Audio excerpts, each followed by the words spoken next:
በጉጉት ሲጠበቅ የነበረው የዲፕሎማቶች መንደር በሆነው በሳር ቤት ሳይታችን ላይ የቤት ባለቤት ለመሆን ፈልገው ሽያጭ በመጨረሳችን እድሉ ላመለጣችሁ ደንበኞቻችን ዳግመኛ በዛው ሳር ቤት ከቫቲካን ኤምባሲ ፊት ለፊት የተለያዩ የካሬ አማራጮችን እስከ 35% በሚደርስ እውነተኛ ቅናሽ ከ80 ካሬ ጀምሮ በ5.7 ሚሊዮን ብር የቤት ባለቤት ስናደርጎ በታላቅ ደስታ ነው።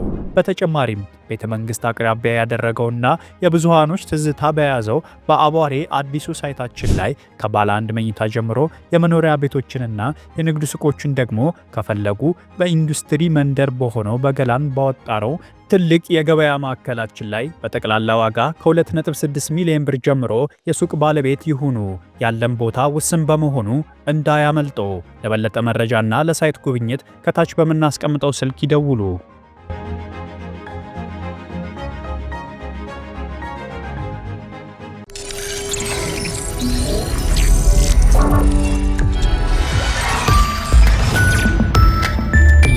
ይህ አዋዜ ነው። የዕለቱን ዋና ዋና ጉዳዮች እንመለከታለን። በላይ በቀለ ነኝ። መካከለኛው ምስራቅ ሌላም የጦርነት ስጋት ውስጥ ወድቋል። የኢራንና የአሜሪካ የጦርነት ዛቻና መሰናዶ ከአካባቢው አልፎ መላውን ዓለም እያሳሰበና እያነጋገረ ይገኛል።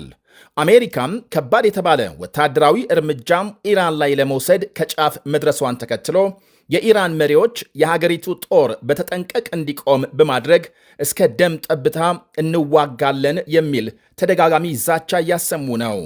በኢራን ላይ ጥቃት ከተፈጸመ የአሜሪካ ጦር ሰፈሮች የሚገኙባቸውን ሀገሮች ለመምታት ጭምር ማስጠንቀቃቸውን ተከትሎ አሜሪካ ከመካከለኛው ምስራቅ ቁልፍ የጦር ሰፈሮቿም እንዲጠነቀቁ ማለትም ወታደሮቿም ጥንቃቄ እንዲያደርጉ መክራለች። በተለይ ከኢራን ባሻገር በኳታር ከሚገኘው የአሜሪካ ግዙፍ ጦር ሰፈር የተወሰኑ ወታደራዊና ሌሎች መኮንኖች እንዲወጡ ተነግሯቸዋል። በኳታር ጦር ሰፈር 10,000 የሚጠጉ የአሜሪካ ወታደሮች እንዳሉ ሲነገር፣ ባለፈው ሰኔ በኢራን ላይ የተፈጸመው የአየር ጥቃት የተመራው በዚሁ ወታደራዊ ጣቢያ እንደነበር ተመልክቷል። ኳታር በበኩሏ የኢራንን ማስጠንቀቂያ በመስጋት በአሜሪካ አየር ኃይል ጣቢያ የሚገኙ ዜጎቿን ወደ ሌላ ስፍራ ማዟዟሯን ዘገቦች አመልክተዋል። በኢራን ከኑሮ ውድነት ጋር ተያይዞ በተቀሰቀሰውና በመላው የሀገሪቱ ክፍል ተባብሶ በሰነበተው ህዝባዊ አመፅ ከ2400 በላይ ሰዎች ሲገደሉ በ10 ሺዎች መታሰራቸው ይነገራል። የኢራን መሪዎች የሽብር ተግባር ባሉት የተቃውሞ ሰልፍ ተሳትፈው የታሰሩ ሰልፈኞችን ዛሬ በሞት መቅጣት እንደሚጀምሩ ማስታወቃቸው ከተባበሩት መንግስታትና ከተለያዩ ሀገራት ቁጣና ውግዘት አስከትሎባቸዋል።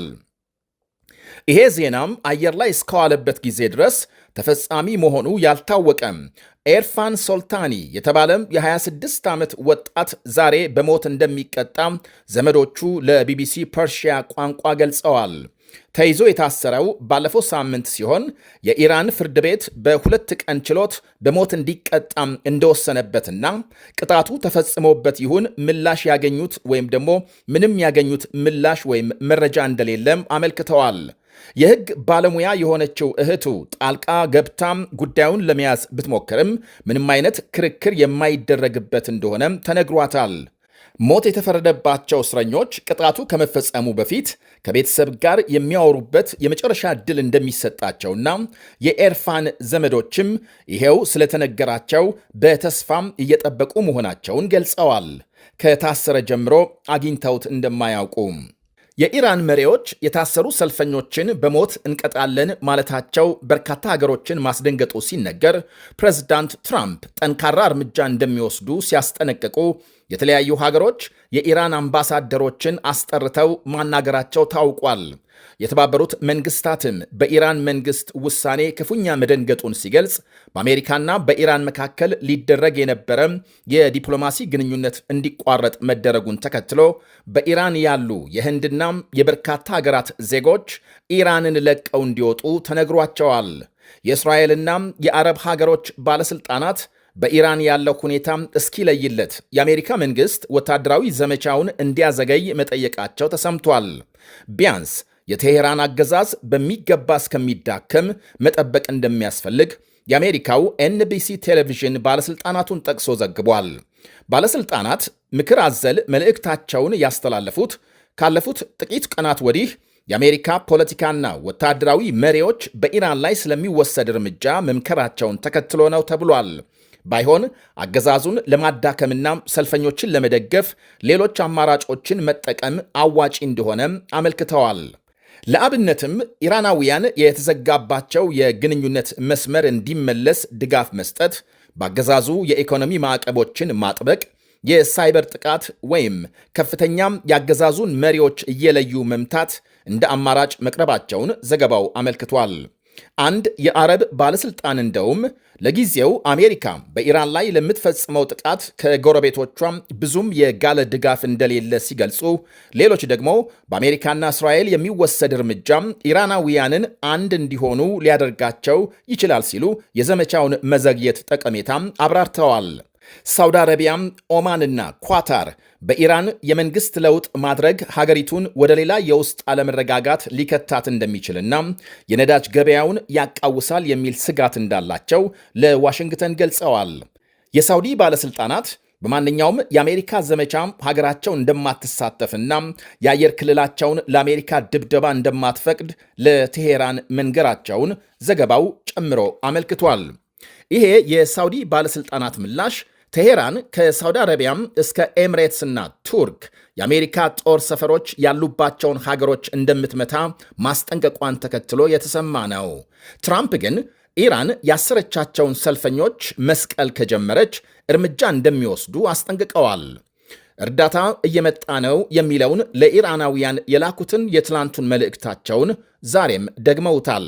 የቴሄራን መንግሥት ግን በፈጣሪ ላይ ጦርነት ያወጁ በማለት የወነጀላቸውን ሰልፈኞች አንድ በአንድ በሞት እንደሚቀጣም ደጋግሞ እየዛተ ነው። እስካሁን የሞት ፍርድ እየፈጸሙ ስለመሆናቸው አልሰማሁም። ተግባራዊ ካደረጉ ምን እንደሚከተል ለማየት ያብቃችሁ ብለዋል ትራምፕ በበኩላቸው። የውጥረቱን መባባስ ተከትሎ ሀገራት በኢራን ያሉ ዜጎቻቸው ለቀው እንዲወጡ ማሳሰባቸውን ቀጥለዋል። የአሜሪካ ዜጎች በምድር ከኢራን ወደ ቱርክ ወይም ወደ አርሜኒያ እንዲጓዙ አዲስ ማስጠንቀቂያ የተላከላቸው ሲሆን ካናዳም በተመሳሳይ ዜጎቿም ዓለም አቀፍ በረራዎች ከመቆማቸው በፊት በአስቸኳይ ኢራንን ለቀው እንዲወጡ መምከሯም ታውቋል።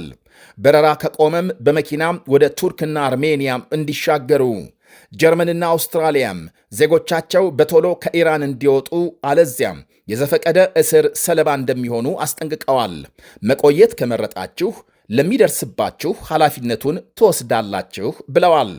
ሀገራት የኢራን መንግሥት በሰልፈኞች ላይ የፈጸመውን ግድያና እስር ከማውገዝ ማብራሪያ ከመጠየቅና ዜጎቻቸው እንዲወጡ ከማሳሰብ ባለፈ በኢራን ተጨማሪ ማዕቀብ ለመጣል እየመከሩ መሆናቸው ይነገራል። የብሪታንያ ጠቅላይ ሚኒስትር ኪር ስታርመር የቴሄራን አገዛዝ ሰልፈኞችን በኃይል ጨፍልቋል በማለት ካወገዙ በኋላ ተጨማሪ ጠንካራ ማዕቀብ ለመጣል ከወዳጅ ሀገሮች ጋር እየሰሩ እንደሆነ ገልጸዋል። የአውሮፓ ሕብረት ተመሳሳይ እርምጃ ለመውሰድ እያጤነ መሆኑን ቀደም ሲል መግለጹ ይታወቃል። ትራምፕ ከኢራን ጋር የንግድ ልውውጥ ከሚያደርጉ ሀገሮች ወደ አሜሪካ በሚገቡ ዕቃዎች ላይ የ25 በመቶ ታሪፍ ለመጣል መወሰናቸውን ተከትሎ ሩሲያ ንግድ እንደምትቀጥል በማስታወቅ የትራምፕን ውሳኔ ውድቅ ማድረጓ ታውቋል። የሩሲያ ተፋላሚ የዩክሬን ፕሬዝዳንት ዜሌንስኪ ደግሞ የአሜሪካንን ወታደራዊ ዘመቻም እንደሚደግፉ ይፋ አድርገዋል። የኢራን አገዛዝ ሊቀየር የግድ ነው ብለዋል ዜሌንስኪ።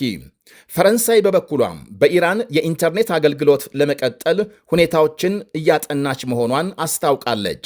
የሳተላይት ተርሚናል በመላክ ኢራናውያን መንግሥት የዘጋባቸውን ኢንተርኔት እንዲያገኙ የሚያስችል አማራጭ እየተመለከቱ መሆናቸውን ከፍተኛም የፈረንሳይ ዲፕሎማት ገልጸዋል። የኢራን መሪዎች ከተቃውሞ ሰልፉ ጋር በተገናኘም ኢንተርኔትና የስልክ መስመር ሙሉ በሙሉ ከዘጉ ዛሬ 7ኛ ቀናቸው። አሜሪካም በሶማሊያ የአልሻባብ ይዞታዎች ላይ ድብደባ መፈጸሟ ተነገረ። ከትላንት ሌሊት ጀምሮ በሶማሊያም የአልሻባብ ይዞታዎች ላይ ሰፊ ድብደባ መፈጸሙን የሞቃዲሾ መንግሥት አረጋግጧል። በአሁኑ ጥቃት የፑንትላንድ ጎሊስ ተራራ ጭምር ኢላማ እንደነበርና ቡድኑ ይጠቀምባቸዋል የተባሉ መሠረታዊ ቁሳቁሶችና የጦር መሳሪያ ክምችት መመታታቸው ተነግሯል። ትራምፕ ስልጣን በድጋሜ ከያዙ ወዲህ በሶማሊያም የአልሻባብ ቡድን ላይ ተደጋጋሚ ጥቃት እንዲፈጸም ማድረጋቸው ሲታወቅ፣ በዚህም የቡድኑ የሽብር ዘመቻዎች አቅም እየተዳከመ መሆኑን ባለሥልጣናቱ ይገልጻሉ። እንደ ፈረንጆቹ አቆጣጠር ከ2007 ጀምሮ በሶማሊያ መንግሥት ላይ ጦርነት ያወጀው አልሻባብ በተለይ ደቡብ ምስራቅ የሀገሪቱን አካባቢዎች ተቆጣጥሮ እንደሚገኝ ይነገራል። አሜሪካም የ75 ሀገራት ዜጎች ሁሉንም አይነት የቪዛ ማመልከቻዎች ማገዷ ተነገረ። በሂደት ላይ ያሉ ሁሉም ማመልከቻዎች ከዛሬ ሳምንት ረቡዕ ጀምሮ ይታገዳሉ ብሏል የአሜሪካም ውጭ ጉዳይ መስሪያ ቤት። ከ75ቱ ሀገሮች መካከል ሶማሊያ፣ ግብፅ፣ ናይጄሪያ፣ ሩሲያም፣ ኢራን፣ አፍጋኒስታን፣ ብራዚልና ታይላንድ ይገኙበታል። ባለፈው ህዳር አንድ የአፍጋኒስታን ዜጋም በዋሽንግተን ዲሲ 2 ወታደሮች ላይ ተኩሶ አንደኛዋን ከገደለ በኋላ ትራምፕ ከሦስተኛው ዓለም ወደ አሜሪካ የሚደረግ ፍልሰትን በቋሚነት ለማስቀረት መዛታቸው ይታወሳል። ይህ አዋዜ ነው። በጉጉት ሲጠበቅ የነበረው የዲፕሎማቶች መንደር በሆነው በሳር ቤት ሳይታችን ላይ የቤት ባለቤት ለመሆን ፈልገው ሽያጭ በመጨረሳችን እድሉ ላመለጣችሁ ደንበኞቻችን ዳግመኛ በዛው ሳር ቤት ከቫቲካን ኤምባሲ ፊት ለፊት የተለያዩ የካሬ አማራጮችን እስከ 35% በሚደርስ እውነተኛ ቅናሽ ከ80 ካሬ ጀምሮ በ5.7 ሚሊዮን ብር የቤት ባለቤት ስናደርጎ በታላቅ ደስታ ነው። በተጨማሪም ቤተ መንግስት አቅራቢያ ያደረገውና የብዙሃኖች ትዝታ በያዘው በአቧሬ አዲሱ ሳይታችን ላይ ከባለ 1 መኝታ ጀምሮ የመኖሪያ ቤቶችንና የንግድ ሱቆችን ደግሞ ከፈለጉ በኢንዱስትሪ መንደር በሆነው በገላን ባወጣነው ትልቅ የገበያ ማዕከላችን ላይ በጠቅላላ ዋጋ ከ2.6 ሚሊዮን ብር ጀምሮ የሱቅ ባለቤት ይሁኑ። ያለን ቦታ ውስን በመሆኑ እንዳያመልጦ። ለበለጠ መረጃና ለሳይት ጉብኝት ከታች በምናስቀምጠው ስልክ ይደውሉ።